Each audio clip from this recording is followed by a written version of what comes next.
décembre, lors de la déclaration de politique générale, notre collègue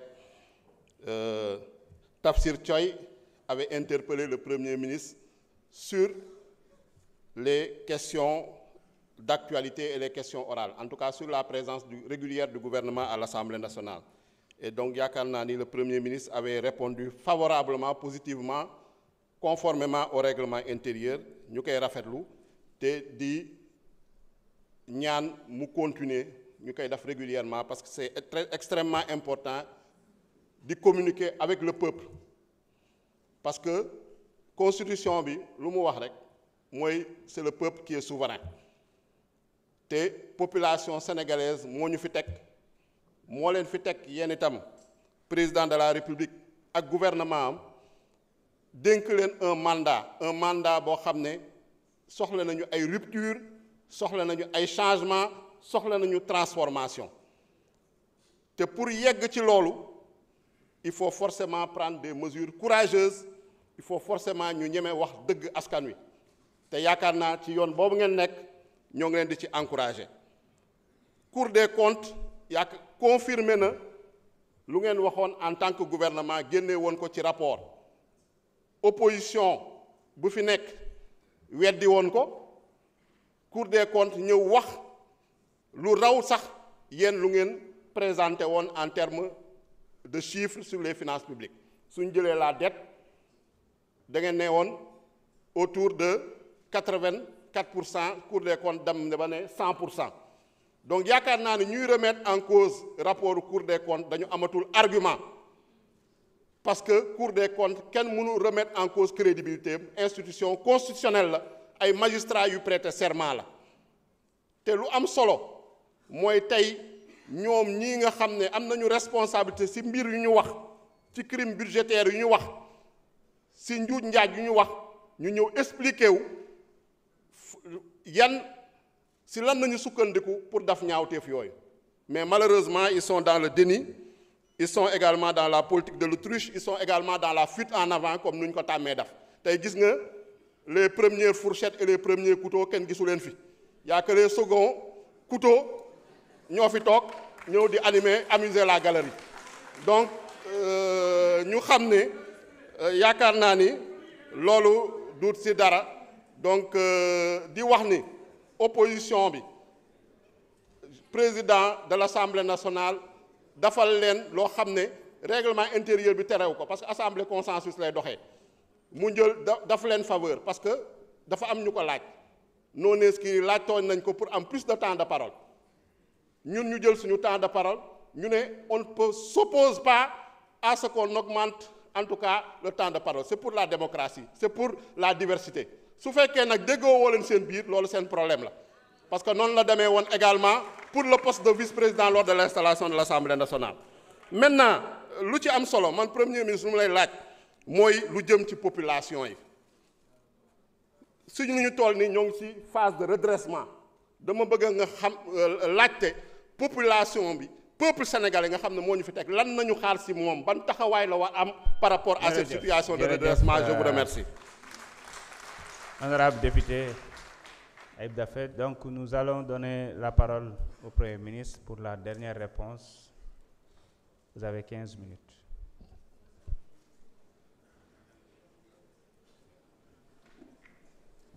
Merci beaucoup, Monsieur le Président de l'Assemblée nationale. Balaa may aborder la question de l'honorable Ayib Daffé, je vais compléter ma réponse à l'honorable député de M. Abdou Karim Sall. Toujours dans le registre des contre-vérités. Vous dites que les bailleurs ne croient pas à ce rapport. C'est une contre-vérité et je peux vous dire que hier après-midi,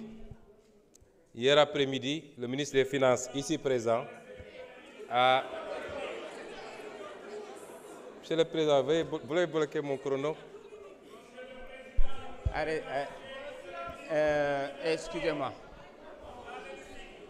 Je pense que, Monsieur Sall, vous n'allez pas sortir, vous allez écouter jusqu'à la fin.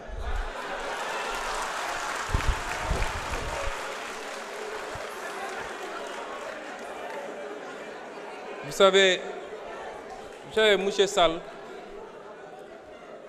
à travers vous, c'est toute votre famille politique qui passe tout son temps dans les médias à désinformer que je veux répondre. Ils auraient dû être là. Moi, quand j'étais opposant, quand j'entrais, ils sortaient. Maintenant, je suis au pouvoir, j'entre, ils sortent. Ils auraient dû être là. Je veux dire que hier soir, monsieur le ministre de l'économie, le ministre des Finances et du Budget, ici présent, a tenu une réunion virtuelle avec les investisseurs institutionnels internationaux du Sénégal. Il y avait plus de 350 participants. Vous dites qu'ils ne croient pas au rapport. Il ne faut pas dire des choses qui peuvent être contredites facilement. Le FMI sera là, la Banque mondiale sera là la semaine prochaine. Et vous serez rattrapés facilement. Ça n'en vaut pas la peine. Donc, le rapport est crédible et crédibilisé par tout le monde. Et en premier, c'est bailleurs, qui savent très bien ce qui s'est passé au Sénégal. Et une institution comme la Cour des comptes ne peut pas faire l'expertise d'un rapport d'audit, accéder à tous les éléments et aller raconter des contre-vérités. N'eût été votre mandat de député ou votre immunité, vous auriez pu être convoqué pour ça. Parce que c'est une attente contre les... Oui, si vous voulez, vous considérez ça comme une menace, parce que vous devez être menacé. L'APR et tous ceux qui sont avec, vous devez être menacés. On vous a laissé trop de liberté. Je voudrais dire également que, par rapport à la question de l'honorable député Ayib Daffé, je voudrais d'abord féliciter l'inspection générale des finances pour le travail qui a été fait sous la supervision du ministre des Finances. Je rappelle que c'est une obligation communautaire et interne, lorsqu'un nouveau régime arrive, de faire ce travail. Je voudrais me réjouir également de la qualité du rapport de la Cour des comptes. Ça a été lent, mais ça en valait la peine. Je voudrais ici m'incliner et rendre hommage à tous les patriotes de ce pays. Je voudrais leur rendre hommage. Qui se sont battus pour qu'on en arrive à ça. Ce n'est pas gratuit. Je veux leur rendre un hommage et leur dire qu'ils doivent être fiers de ce qu'ils ont accompli. Patriotes yépp laa wax nag ñi ne woon ci réseau yi ñi ne woon ci mbedd mi ñi ne woon ñi doon génne seen poste li taxoon ñuy xeex amoon yaqin ni réew mi ci guuta lañ ko dugal loolu la ñu gis tey moo tax war nañu am fierté. C'est ça le patriotisme, c'est ça aimer son pays. Et c'est exactement le contraire de ce que vous êtes et ce que vous avez fait pendant ces 12 ans. Je voudrais rappeler que nous sommes toujours en harmonie avec nous-mêmes. Li xew bettuñu peut-être ampleur bi la ñu xalaatul woon 2018 en pré-campagne à Paris waxoon naa Sénégalais ni réew mi fi ñu toll ak ni ñuy endetté réew mi même 2024 bu ñu juumee ba jox Macky Sall beneen mandat même 2024 ki fiy toog boo moytul juróomi at yëpp fay bor la koy def 2018 laa ko waxoon.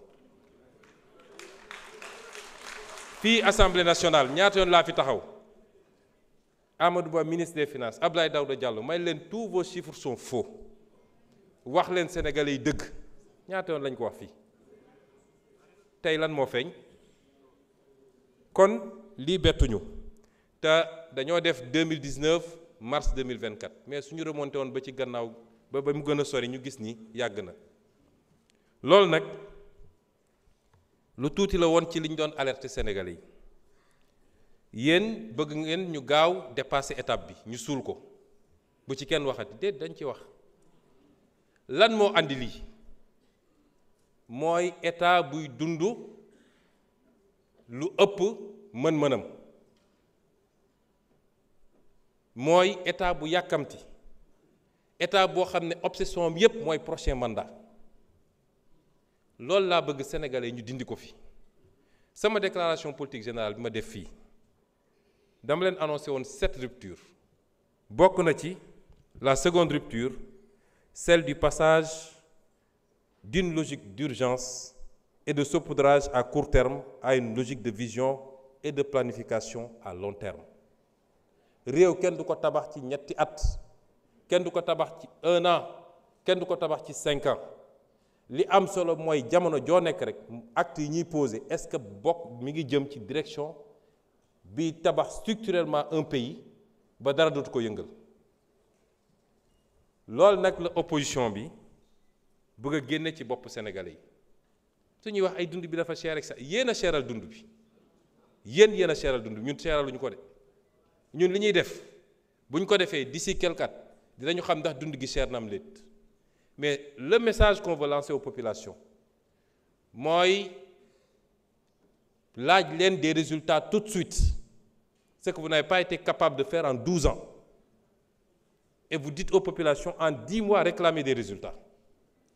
Réclamer une santé parfaite, un secteur de la santé parfait, un secteur de l'éducation parfait, de l'enseignement supérieur parfait. Dund gi nañ ko wàññi léegi. Et c'est pourquoi je lance un appel aux populations. yéen a ne woon jiit yu jub ngeen bëgg jiit yu bëgg réew mi jiit yu am gis-gis am nañ ko fi mu toll nii ba mu mat sëkk ndax luubal ak randal jeex na ci réew mi te loolu mooy le premier acte d'une gouvernance bu war a yóbbu réew fu baax réew mu la gën a sellal setal loolu moo la gën a mën a dem fu baax loolu jeex na ci réew mi ñaareel bi li ñu def ci 10 mois yi kenn mësu koo def personne ci wàllu delloo réew mi ci fondamentaux yi càmbar alalu réew mi réduire train de vie de l'État ci wàllu affirmer suñu souveraineté ci suñu koom-koom ci suñu ressources naturelles ci suñu sécurité suñu kaaraange kenn mësu koo def. Le bilan qu'on a fait en 10 mois, aucun régime ne l'a fait en 10 mois. On dit 10 mois, zéro réalisation. 10 mois, en 10 mois, le régime précédent, lan la fi réalisé woon nañ ñu wax lan la fi réalisé woon nit ñi sax dañ leen doon tooñ naan inauguré affaire u Macky rek ngeen fi nekkee c'est-à-dire dañ fen mel ni Sénégal dañu xëy rek inventé beneen Sénégal. Et donc, ce que je veux demander aux populations, souveraineté,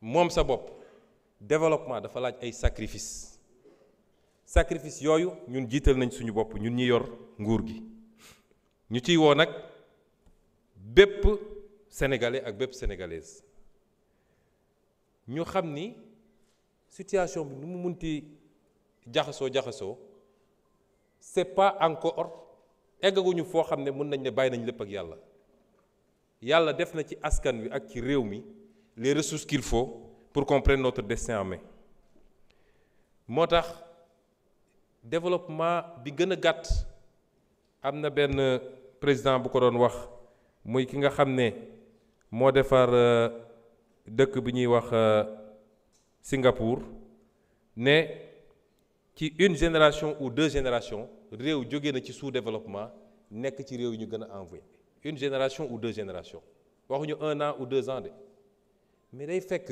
ci njëlbeen ba ñu bañ a rater les bons départs raté nañu une première alternance une deuxième on n'a pas le droit de rater une 3e alternance moo tax li ma njëkk a xaar ci population bi mooy ñu accepter ànd ak ñun ci sacrifice yi wax nañ léegi mbirum subvention yi dafa cher il faut ñu ramener ko à des proportions acceptables lañ ca bëgg ñun mooy fin 2025 ñu ramener ko à 2% du PIB mais dañuy continuer dans ce cycle graduel mais tekkiwul ni néew ju doole yi dañ leen di seetaan duñu leen mës a seetaan wax nañu ci li jëm ci wàllu bourse ndax ni ñu inversé cycle scolaire bi cycle universitaire bi tax na ba tey Sénégal mi ngi fay ci bourse 3 fois ou 4 fois plus que li nga xam ne tey Côte d'Ivoire bu ngi koy fay ci bourse te ñëpp xam nañu Côte d'Ivoire moo ñu ëpp koom-koom foofu. Loi de finances 2025 bi projeté nañu bloquer l'enveloppe à 80 milliards là où la Côte d'Ivoire est à 25 milliards de bourse enveloppe li koy andi mooy ñu rationaliser léeg-léeg ñu attaqué ministre de l'enseignement supérieur dañ koy tooñ rek yu bëri pour ne pas dire presque lépp c'est pas lui mais tey mën nga am étudiant bu inscrit tey